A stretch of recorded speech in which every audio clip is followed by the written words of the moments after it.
Alors, on va passer à la prochaine section, celle des résidents temporaires. Ça, on va le voir un peu rapidement. Alors, un résident temporaire, c'est une personne qui est au Canada de façon temporaire, donc qui a un visa temporaire qui est lié à quelque chose en particulier. Et les deux catégories dont il va être question, c'est les étudiants et les PVT. Il commence à avoir beaucoup de PVTistes qui viennent au Canada pour X raisons et qui viennent nous voir. Il y a beaucoup de dossiers qu'on reçoit, c'est « je suis PVT, comment je fais pour rester au Canada ?» Bon, c'est pas ça dont il sera question aujourd'hui, mais c'est juste pour vous dire qu'il y a commencé à avoir beaucoup de PVTistes au Canada. Les PVT, qu'est-ce qu'un permis vacances-travail? Un permis vacances-travail, c'est une catégorie qui est destinée aux jeunes de certains pays européens, notamment la France, qui souhaitent effectuer, ou la Belgique, etc., qui souhaitent effectuer un séjour de découverte touristique ou culturelle au Canada, tout en ayant la possibilité de travailler pour des raisons financières. Donc, le permis, normalement, est de 12 mois. Et il y a beaucoup de gens, de jeunes qui viennent d'Europe pour venir, avec ce permis-là et qui, par la suite, pour X raisons, veulent rester ici au Canada. Alors, on va rentrer dans une mise en situation. Et je vais vous expliquer un peu après qu'est-ce qui se passe par rapport à cela. Donc, Madame A est venue au Canada de la France avec un PVT. 5 mois après son arrivée au Canada, Madame A épouse Monsieur Z, un ami de longue date. Une demande de parrainage est envoyée quelques jours après le mariage afin que Madame A puisse rester habiter avec son mari au Canada. La demande de parrainage est toujours en cours, mais le PVT expire.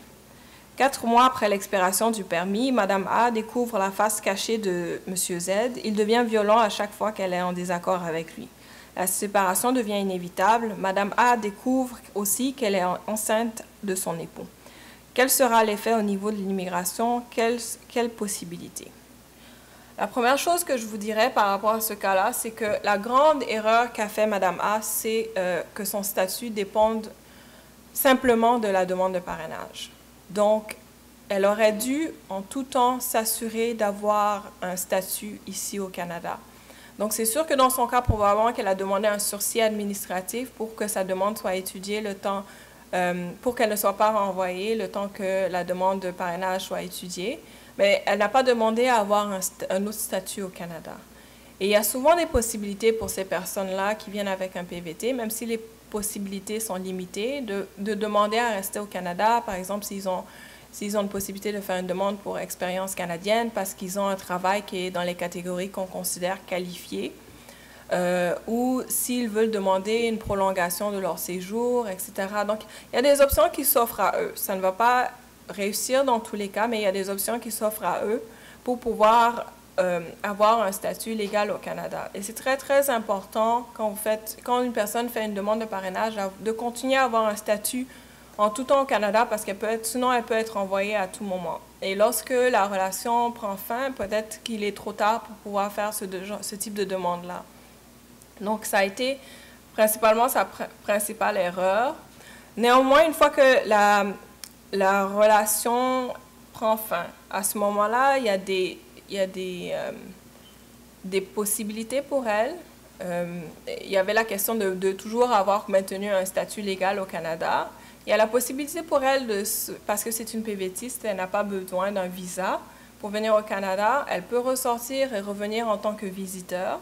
Ça, c'est une possibilité pour elle et chercher les moyens.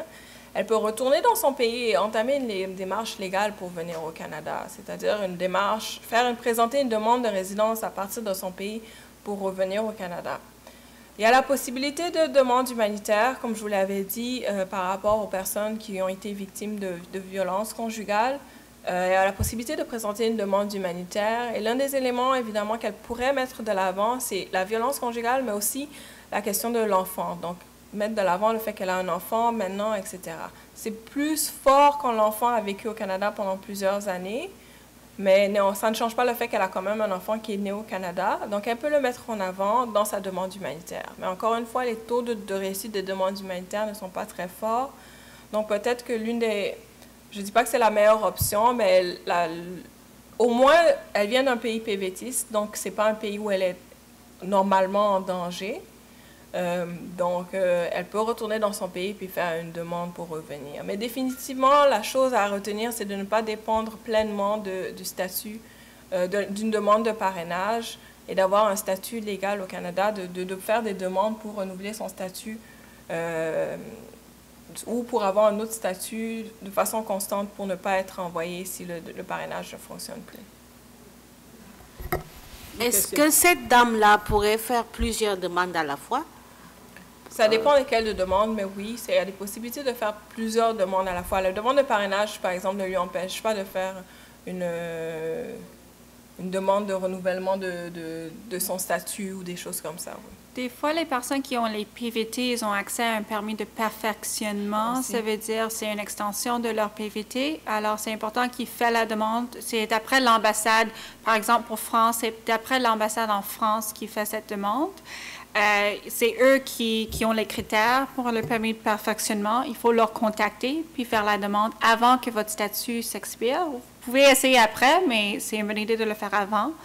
Il y a aussi des fois des personnes introduisent un permis de séjour temporaire en même temps qu'ils introduisent un permis, leur demande de parrainage, pour qu'ils peuvent avoir un statut ici au Canada quand la demande de parrainage est introduite.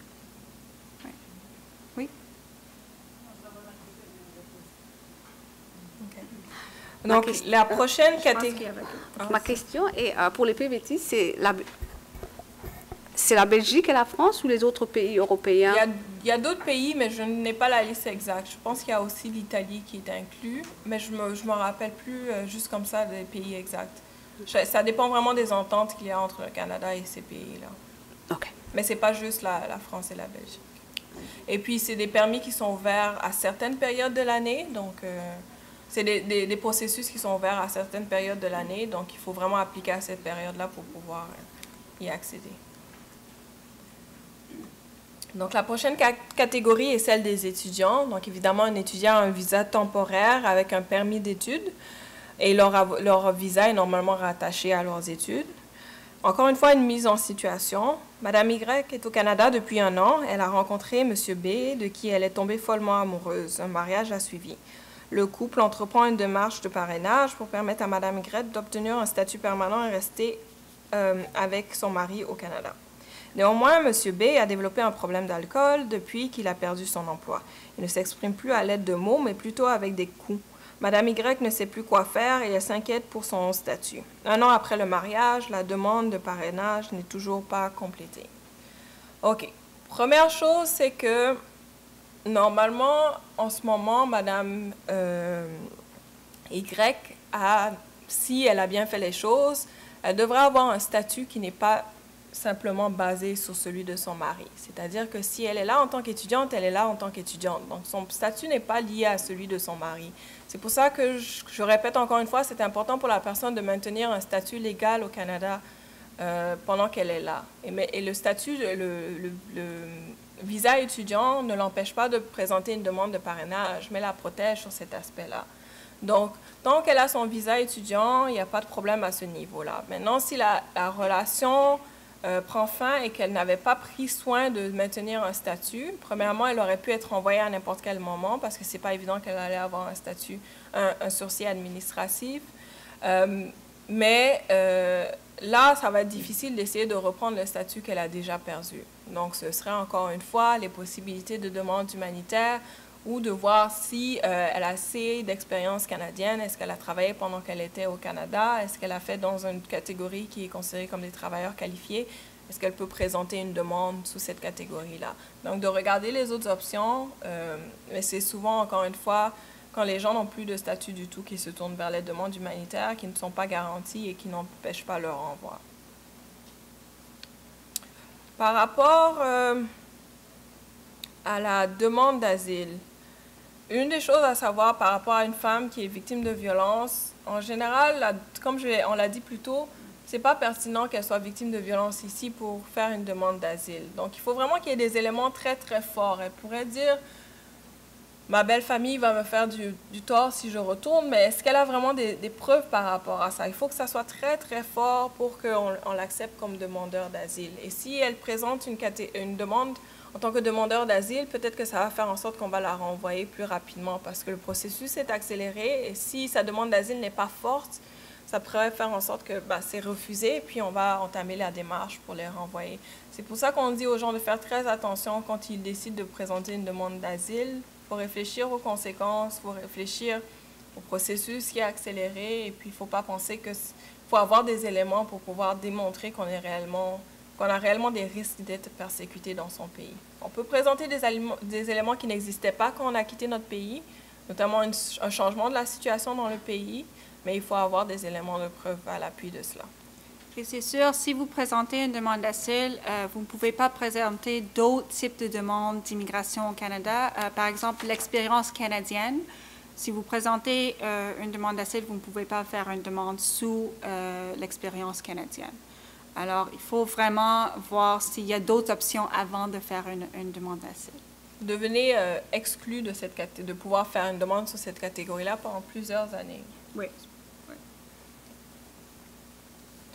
Donc, le dernier point que j'aimerais mentionner, c'est que les personnes sans statut sont toujours à risque. Donc, si vous êtes sans statut, vous êtes toujours à risque, particulièrement, bon, c'est triste à dire, mais c'est sûr que si vous n'avez pas de statut et que vous convoquez les policiers pour X raisons, c'est possible que le policier transmette à plus tard l'information à l'immigration pour dire que la personne était sans statut. Donc, il faut penser aussi à cette question-là.